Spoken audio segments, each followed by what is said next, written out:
Hey there! Today I'm going to do something that's a little off topic for my channel.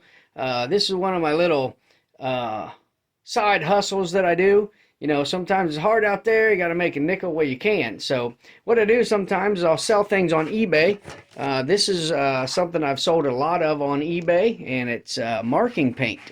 So it's basically spray paint. So the problem I ran into when I first started these things is shipping them. Because if you ever try to go to the post office, try to ship an aerosol can, whether it's hairspray or spray paint or anything like that, they're going to balk and give you some real pain in the butts. So I've kind of learned how to take care of this and go ahead and ship it. So I'm going to show you what I ship normally. And like I said, it's these type cans right here. And the problems I've had are a couple things. One, they don't want to take it. Especially at the post office. However, I find that if you have all the right markings, you know, this side up, and this marking right here shows you from the side that that's the top and the bottom, this side up. And then, you know, it should be identified of what's in the box most of the time. I find it's easiest just to ship it in these factory cases instead of my own packaging, because then they kind of give me a hassle. This is really important, because this one right here is the key. That symbol right there tells you that it has to be shipped by ground transportation. And if you're going to ship an aerosol can or paint or something like that, it has to have this symbol on it or they absolutely won't take it. So that's key. So if you're not using a factory case like this, let's say you're just shipping a few cans, then go ahead and sort of pull out some, you know, your printer and get some symbols like that and just tape them to the side. You can easily get these kind of symbols, you know, just off of the internet and print them out. And then you can just sort of stick them on the side of the box, whatever box you're using to ship this stuff. But I prefer to use this because it says what's inside of it. It has all the proper markings, shipped to, and all that stuff on it. And they're pretty much ready to go. Now that being said, I have had a few of these. You know, I've shipped a lot of these boxes, well over 100 of them.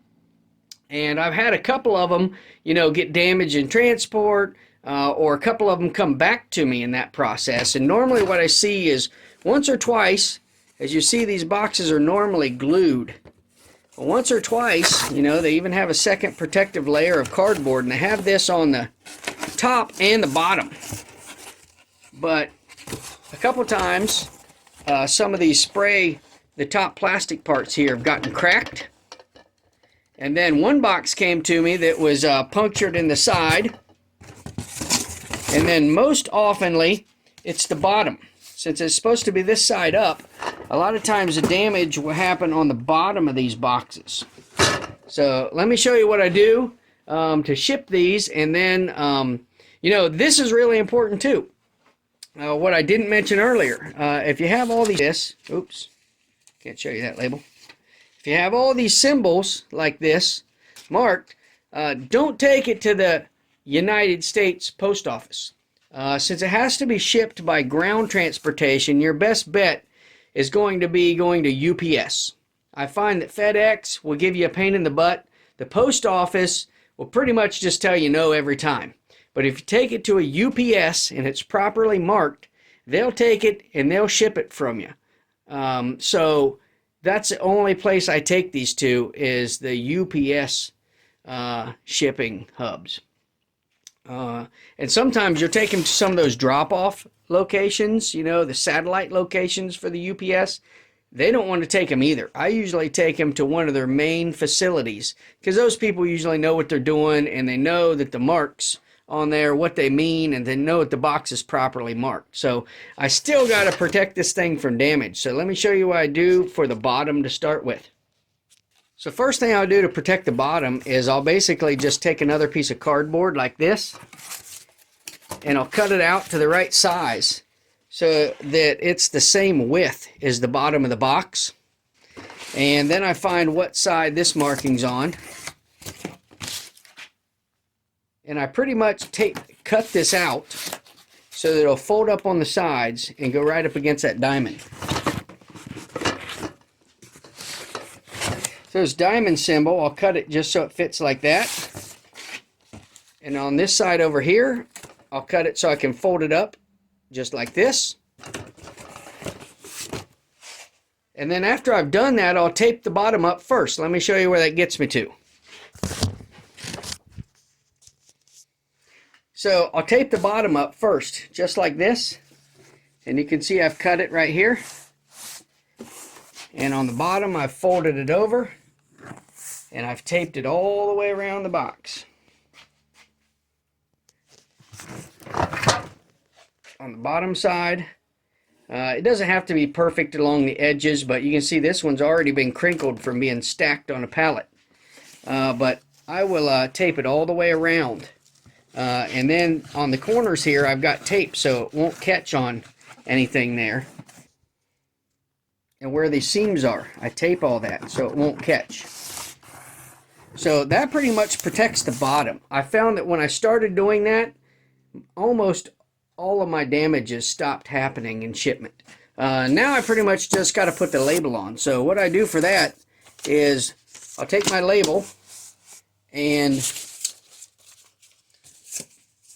I'll take a small piece of cardboard. Sometimes if you have a packing sheet or something, you can put it on here too. But this gives a little bit of reinforcement to the top. So I'll basically just put my cardboard on there like so. And then I'll put my label on here. And then I'll end up taping it up from there all the way around. So when I do that, let me show you what it looks like after that step. This will pretty much be the finished product. You can see I've got my cardboard taped underneath of the label. And I've got, on this one I didn't like cut the V out of the diamond. Sometimes I just do it like that and I fold it over. But I've got it folded up around the corners on both sides, taped all the way around, and you can see I spared no tape. Yeah, I wrap Christmas presents just like this, and let me tell you, the UPS guy might love me, but my kids, they love me even more. Because when you tape your Christmas presents like this, yeah, it lasts a lot longer Christmas morning.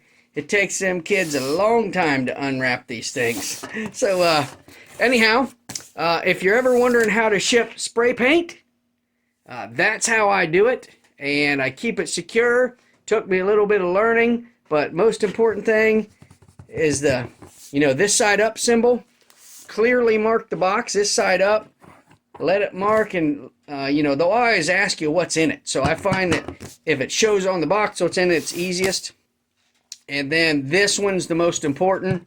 It's your ship by ground transportation.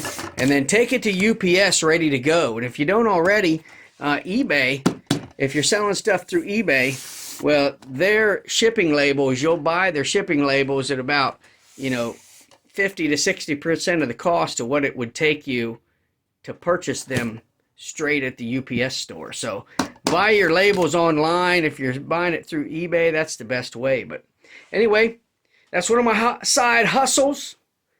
Keep watching. You're currently watching my other side hustle, the YouTubeage. And I'll talk to you soon. Subscribe.